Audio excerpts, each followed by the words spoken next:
Kali ini kita akan belajar materi mengenai pengakuan dan kedaulatan serta yurisdiksi dan tanggung jawab negara.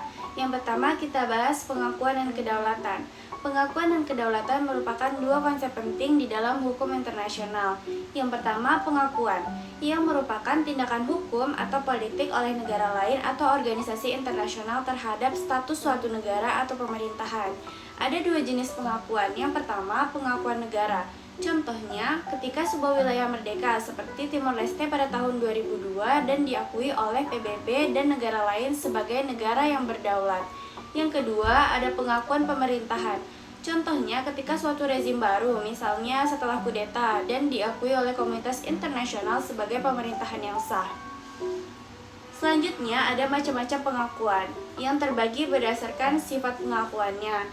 Terbagi dua, yang pertama pengakuan de facto yang merupakan pengakuan sementara berdasarkan fakta bahwa suatu entitas memiliki kendali efektif atas wilayah dan penduduknya meskipun status hukumnya masih belum pasti. Contohnya, banyak negara yang mengakui Taiwan secara de facto karena pemerintahannya berfungsi, tetapi tidak secara de jure karena tekanan politik dari Tiongkok. Selanjutnya, ada pengakuan dari de jure yang merupakan pengakuan resmi dan permanen bahwa suatu negara memenuhi syarat kedaulatan penuh berdasarkan hukum internasional. Contohnya, pengakuan Palestina oleh sebagian besar negara anggota PBB meskipun wilayahnya masih diperebutkan dengan Israel. Yang kedua, ada berdasarkan cara pengakuannya. Yang pertama, pengakuan eksplisit yang merupakan pernyataan resmi melalui perjanjian, nota diplomatik, atau deklarasi publik. Contohnya, pengakuan Kosovo oleh Amerika Serikat dan negara-negara Eropa yang melalui pernyataan resmi. Selanjutnya ada pengakuan implisit yang merupakan pengakuan tidak langsung melalui tindakan seperti membuka hubungan diplomatik, membuat perjanjian bilateral, atau mendukung keanggotaan di organisasi internasional. Contohnya, Indonesia yang mengakui Palestina secara de jure dengan membuka kedutaan besar di Ramallah.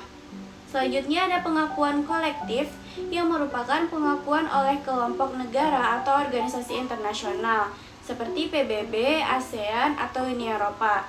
Contohnya yaitu Timor Leste yang diakui oleh PBB setelah referendum tahun 2002. Selanjutnya berdasarkan tujuan politik. Yang pertama, pengakuan prematur yang merupakan pengakuan suatu negara yang belum sepenuhnya memenuhi syarat kedaulatan yang seringkali hanya untuk tujuan politik.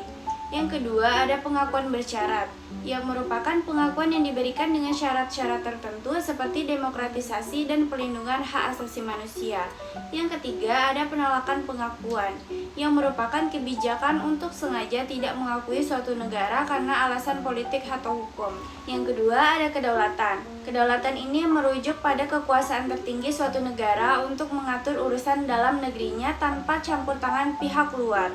Kedaulatan ini bersifat permanen selama suatu negara masih ada, meskipun pemerintahannya belum berubah, misalnya melalui revolusi atau kudeta. Kedaulatan itu mencakup yang pertama, otoritas politik dan hukum atas wilayah dan penduduknya. Yang kedua, kemampuan untuk membuat keputusan independen tanpa tekanan dari eksternal. Yang ketiga, ada pengakuan atas batas-batas teritorial yang jelas. Selanjutnya, hubungan antara pengakuan dan kedaulatan.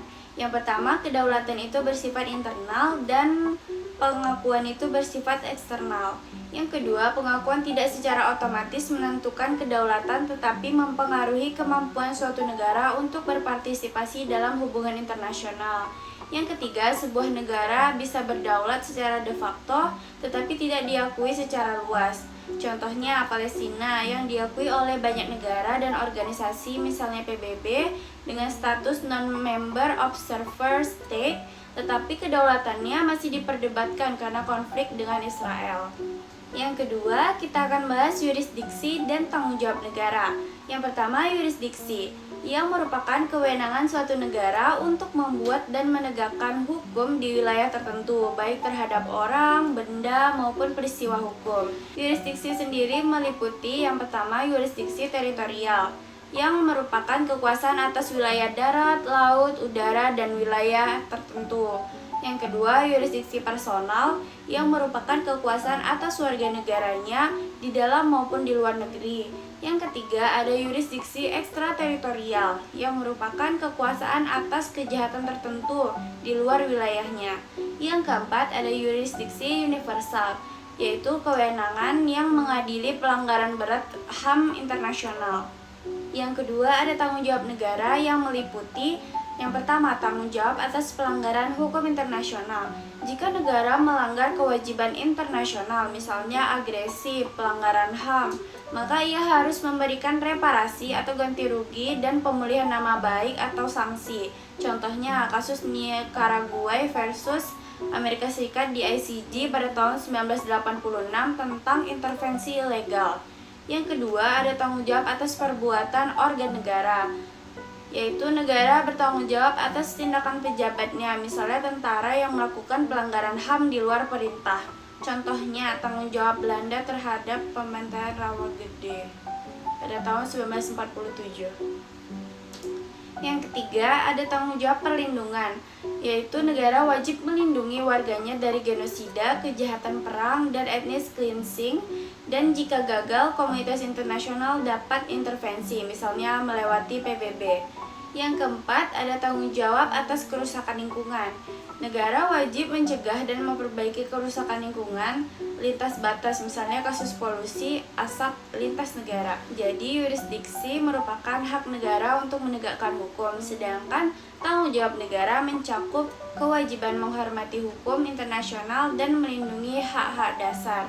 Keduanya diatur dalam hukum internasional untuk menjaga kedaulatan sekaligus mencegah penyalahgunaan kekuasaan.